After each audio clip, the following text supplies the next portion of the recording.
jalan spiritual itu jalan yang tidak terpatok oleh ruang-ruang keagamaan. Karena Tuhan itu bukan agama. Allah itu bukan agama. Para dewa-dewi pun bukan agama. Bahkan tubuh kita sendiri pun bukan agama. Bukan. Sama sekali bukan agama. Agama adalah satu tuturan, satu penunjuk jalan lah, penunjuk arah. Ada berapa banyak agama? Sebetulnya sangat banyak sekali, dan kondisinya yang paling ironis adalah di negeri kita. Bagaimana agama malah menjadi ruang konflik, agama menjadi ruang perpecahan.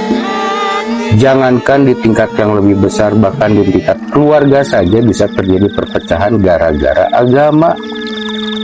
Yang mereka lupa bahwa Tuhan atau Yang Maha Kuasa itu bukan agama, tapi agama inilah yang menjadi alat untuk mencapai memahami tentang Tuhan. Jadi Tuhan bukan agama, bahkan kita sendiri bukan agama.